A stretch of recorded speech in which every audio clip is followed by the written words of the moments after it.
episode of Carpool. My name is Robert Llewellyn, and each week I give someone interesting or fabulous or gorgeous or stunning or funny a lift in my car and we have a little conversation. This week's guest really fulfills just about every one of those criteria. And although I'm slightly anxious about giving her a lift because I've never met her before and I don't know anything about her and it's all a bit of a mystery, this week's guest is none other than Sharon Corr, the violinist from the fabulous Corrs, a band that I've been a fan of for many, many years. And we met very peculiarly through Twitter. Who would have guessed that yours truly would be in the same list for some ludicrous competition to vote for the most popular tweeter? I think it was called Ms. Tweet. Sharon Corr came first. I came about 44th, which is confusing considering I'm a 53-year-old man. Let's just leave it at that. Who knows why I was there, but I was, and that's how we got into communication with each other. So please welcome in the passenger seat this week the very fabulous Sharon Corr.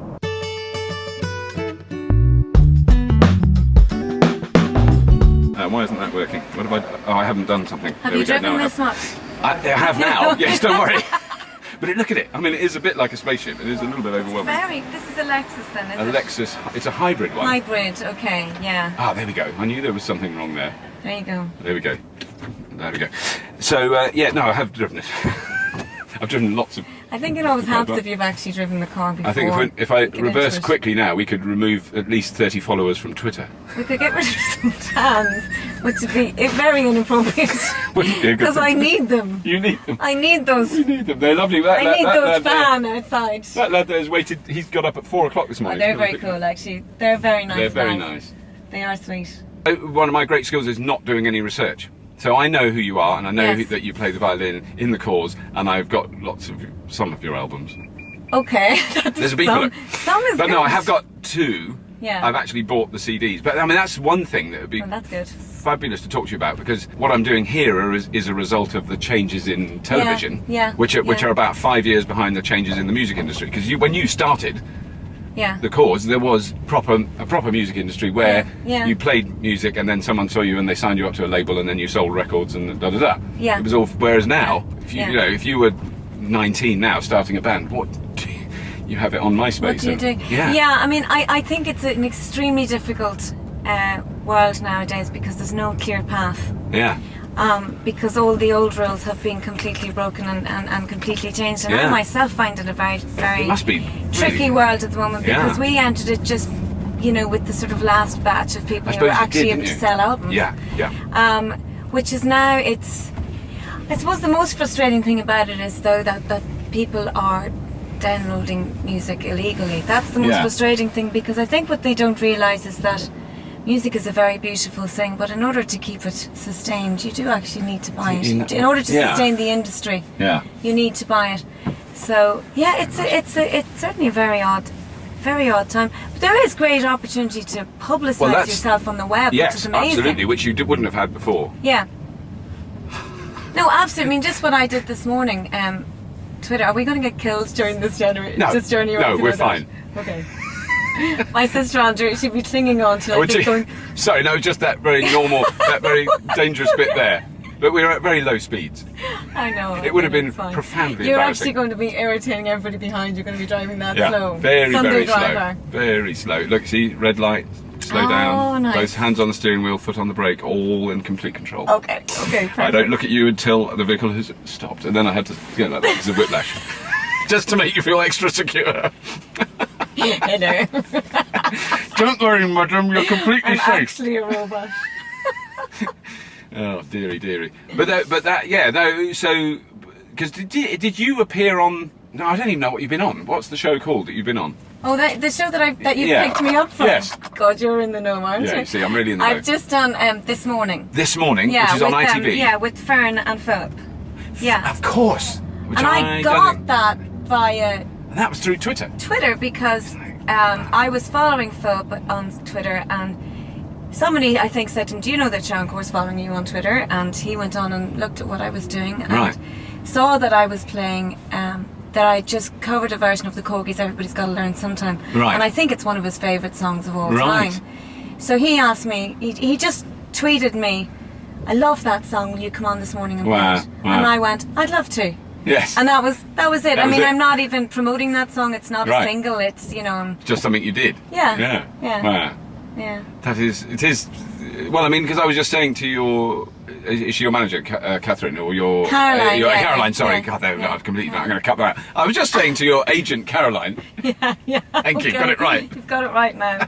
Rewind. That half of the people I've had in this show are through the ones who I didn't know. Yeah. Are through Twitter. You're a very good example. I mean, I wouldn't even. You know, it was just like. I tell you why I suddenly noticed you was that the competition that you won. Oh yeah. Because I was. Did you know I was in the same list on the women's one? But you Ridiculous. tweeted me and you went, I don't know why the hell I'm in this. And I think I went, buzz off, you're in the wrong competition. You're a guy.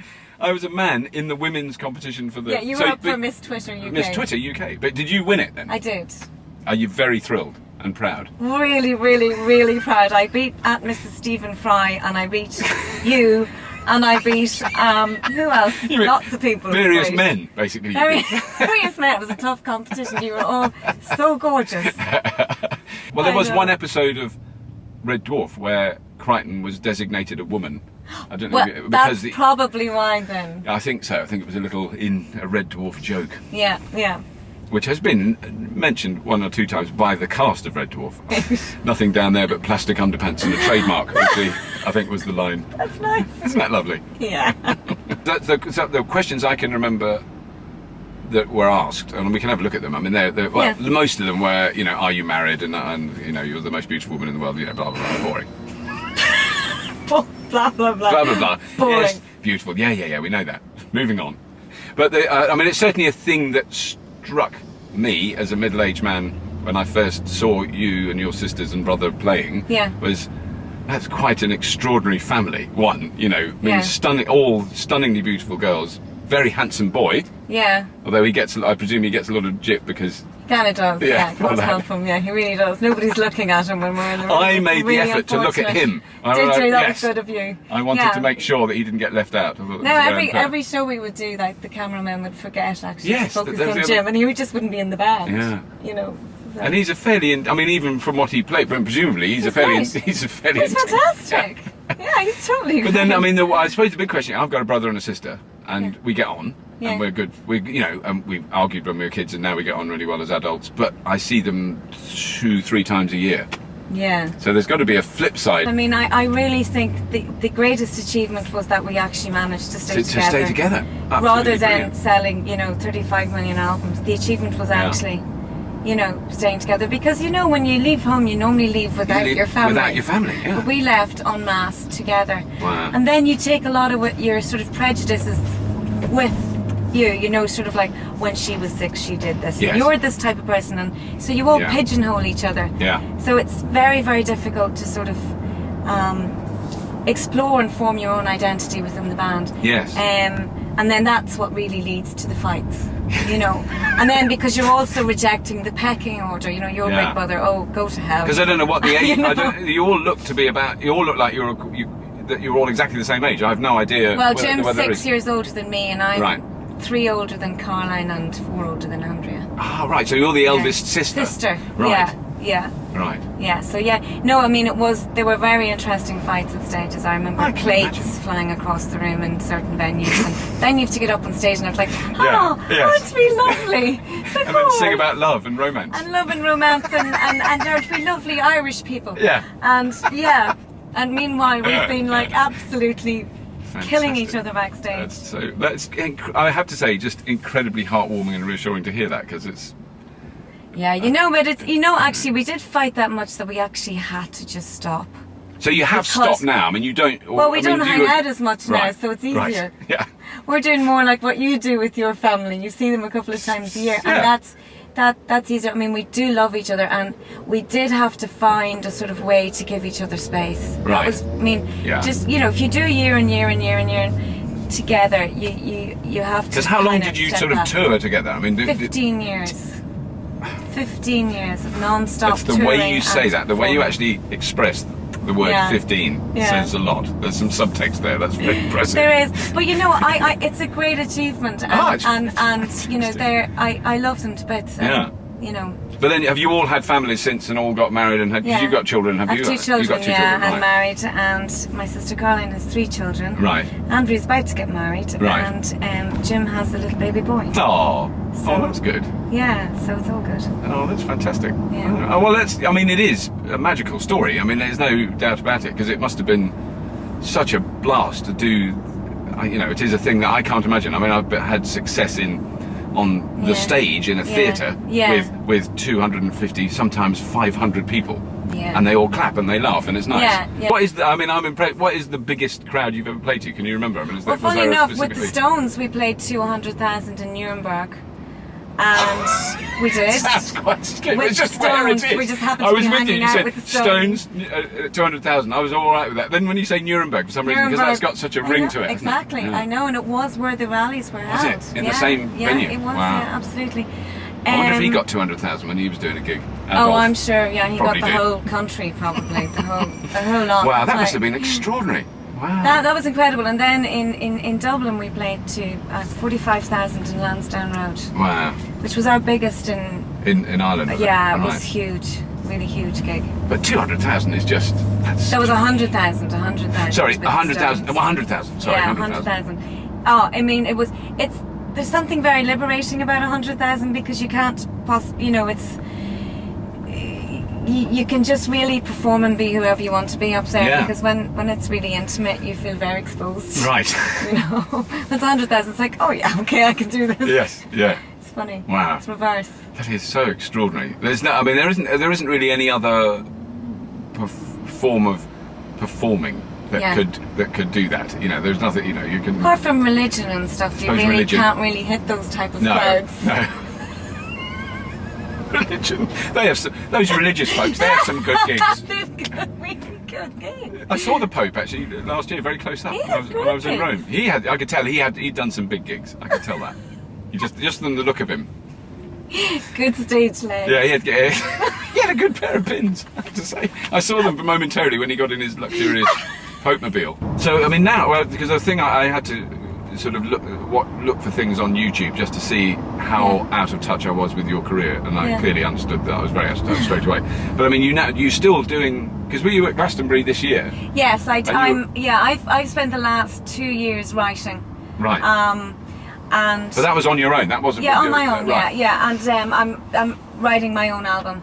Right. And I'm about 3/4 way through recording it, Right. and I've been doing live shows as well. Basically, I mean, I was having my children for the last 3 years. Because what age are they? They're little? 3 and 2. Oh, I see. Yeah. Little. So yeah. And what have you got? They're a boy and a girl. Oh. Yeah. Older boy.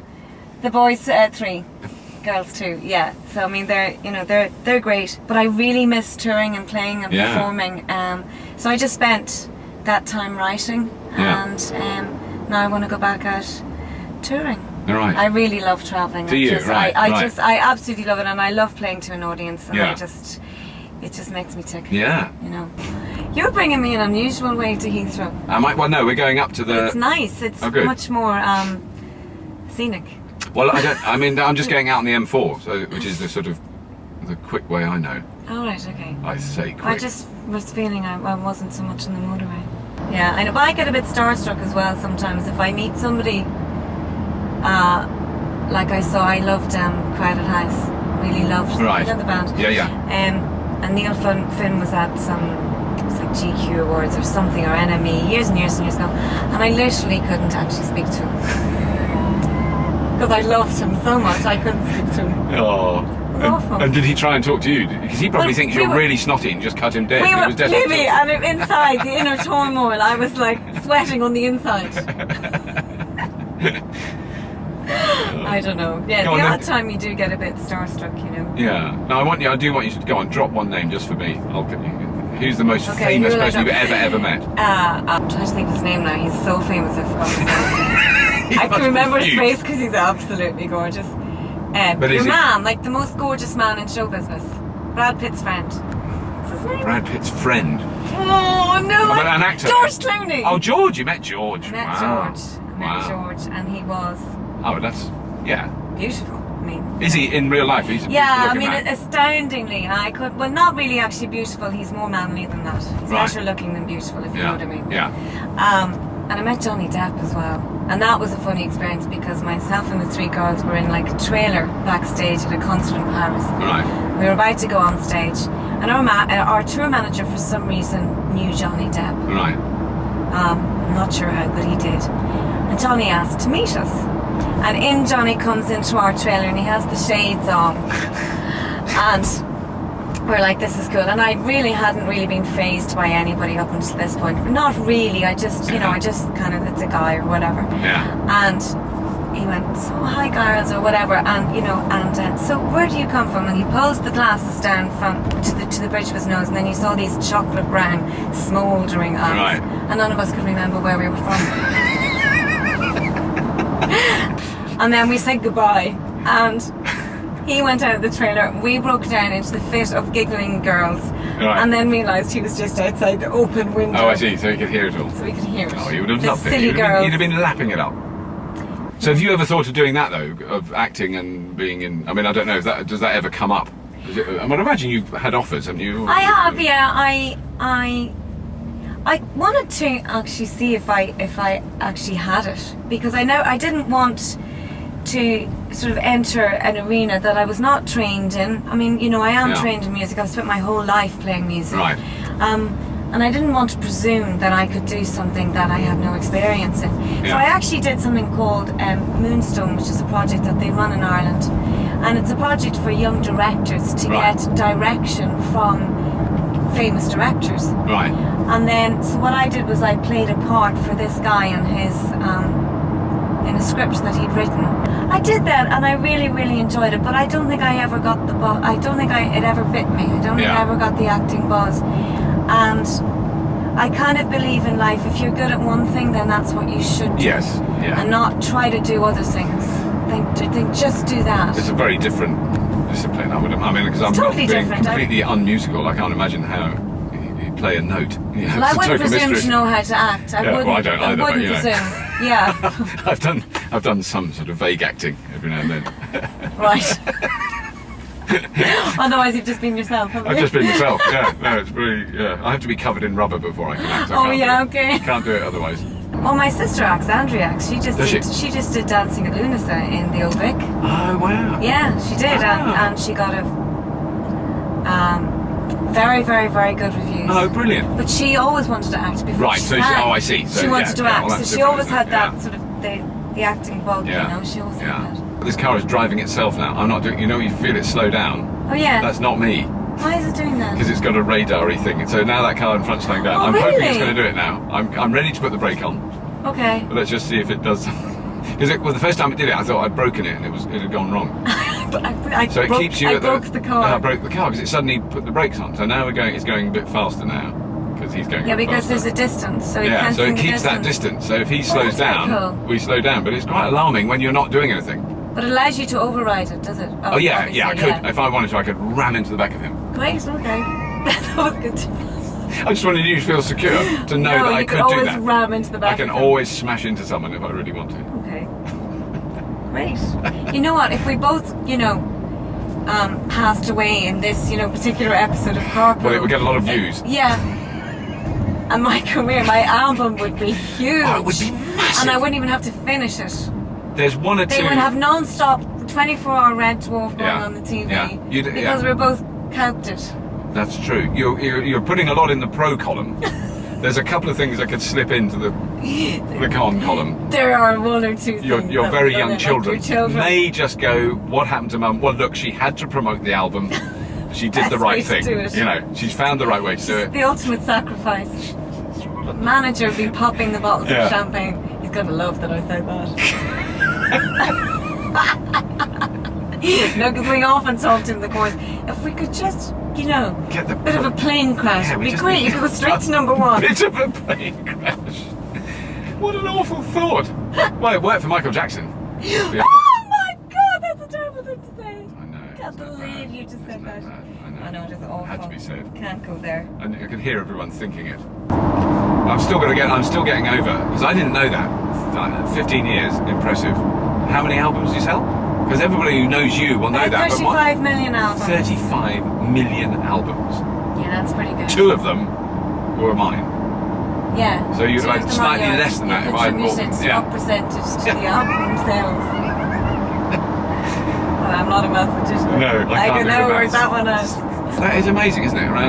Yeah, it is extraordinary, and it was out there at the time. I mean, I remember when we were promoting our first album, you know, the likes of Hootie and the Blowfish and bands like that, and Alanis Morissette, we're selling 17 million albums on one album. Wow. Now I think, you know, the likes of U2 have sold 900,000 on the latest album in the States. Wow. That's the difference. That's the difference But I mean, between but they, U2, they're the biggest band in the world. Absolutely. And that's apparently, I think it's around 900,000 in the States, although I would. And that is sure. selling a plastic box with a CD in it. That's what that refers to. Well, I think that actually refers to downloads. To downloads? Like, no, but to bought downloads. Yeah. Obviously not to illegal downloads. No. It would have to be. I think that refers. Wow. Although I haven't been asked that before, and you know, but I'd imagine that an album, whether it's downloaded or it's in a box. Well, I'm wondering. Yes, I don't know. No, it'd have to count as a sale if it's downloaded legally. Yeah. Yeah, Would so it do? I count would think as a so. sale. Yeah, definitely. That is the most staggering statistic. Okay, so that what U2, their biggest selling album would have sold, we're talking like 20, 30 million. Probably, yeah. And now their latest one, well, it might be that they're less. I don't want to denigrate U2 in any way. I'm not doing them an injustice in any way, but Yeah. I heard recently that it was 900,000 on the album in the States, not worldwide. Not worldwide, in the no. States. So they might have sold a couple of million worldwide, Oh, possibly. I would say but they've sold a couple of million, but Yeah. now you know, you would aspire to sell 500,000 to a million albums if you're a really big band. Really? Wow. If you're a really big band. Yeah. So it has really changed. Oh, it has really, really, really changed. But then it seems to be that if you then do a concert or a series of concerts, even in the same venue, that's got to be a lot more economic. Not moving every night. You know, if you can do 10 nights in the same place, it's got to be cheaper. Well, you see, that's why everybody's out touring at the moment. Yeah. Because, I mean, the world and its mother are all out touring at the moment. Because you can make money doing it now. Because you can't make money. You make your music and then people You give it away, effectively. and then people just Pay to take see it. you. They steal it. So the best way to do it is then just go out and play gigs. Yeah.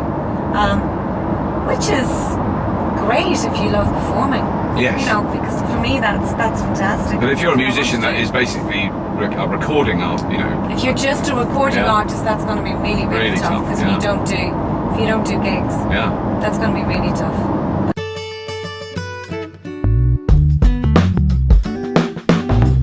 I suppose around the time the Corrs started, it was at its peak in a way. I would think that industry was just.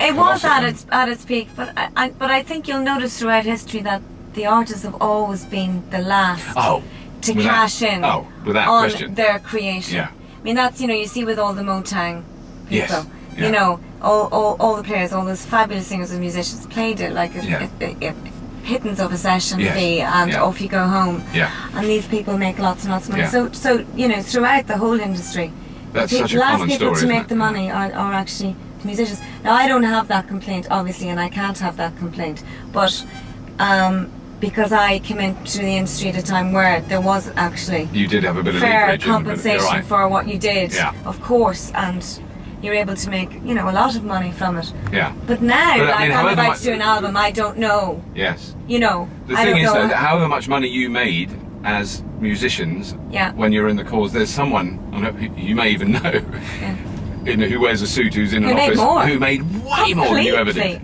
Who's never played an instrument in his life, never stood up, and I say he, I may be wrong, could even be a lady. Or she, absolutely. But at the same time, I mean, you know, the record companies also, I mean, they also were very good to us. I have to say, you know, I have to say that there's a negative side to every industry. Yeah. And the downloading thing is just. Did you, absolutely. I mean, it's kind of like, in a way, it's kind of like getting your mortgage passed. You know, it's kind of like getting a massive bank loan. Yes. In order to fulfill your dreams, and then you pay it back, and you pay it back heavily. You know, but kind of that's kind of the way the world works. Right. So, and you know, when they're behind you, it's absolutely an incredible facility. Yeah. And then just the sort of, you know, being able to be distributed worldwide is phenomenal. Yeah, no, extraordinary. Try and do something like that yourself. So that's where it's all really broken down nowadays, because that's impossible to do yourself. Yeah, no matter who tries to do it themselves. Yeah. It's completely, because if you have a hit in your hands, you won't have the product, because you can't afford to buy the product to service the hit. Yes. I mean, it's like, so it's a very difficult time now at the moment. Very difficult. And to educate people, you know, which I've tried to do with my children, because it's affected my livelihood, and I'm sure, I mean, you know, I'm sure there's, you know, but I mean, to explain to them that although it isn't stealing like it would be, you know, or effectively to say to them, well, actually, it is like stealing from a shop. It is. There really isn't any other way to explain it, because because what you're doing is taking someone else's work and appreciating it and using it and not paying them for it, you know. So it's like stealing a pot that someone's made. I mean, in a way, and yet there's huge. A book off a shelf in the shop. You know, somebody writes a book. Do you feel you should pay for it? Yes. Because basically, an album is like a little novel. Yeah. You know. Yes. With music. So how on earth do you? Because I don't. I mean, you know, we're. No one knows the answer. I mean, I know that for sure. There is no, and in that way, it's a brave new world, and there are many, many, many possibilities. So we have to take that very positively. Now, just quickly, where the hell? There's Terminal 1. Look, that's the way we went there. Passenger pickup, but it says Terminal 1 there, and it says Terminal 2 there, and this is the way we came before. Control? I don't know. I'm not going to go that way now. No, don't. You know, if you'd gone in the other car. With a proper driver, he'd know where Terminal 1 is. You wouldn't be wandering around there like a headless chicken, wondering where the hell we are. But this is more fun. I feel very guilty, I can't tell you. You shouldn't, at least my flight's not till like 5 that's o'clock. good. If you imagine if it was a really, you know, real rush job. It says here, Terminal 1 departures on the road. Jesus, up here. Terminal 1 arrival. Oh dear. For pity's sake, what a tragedy, I'm so sorry. You're okay. Look, I didn't see it either.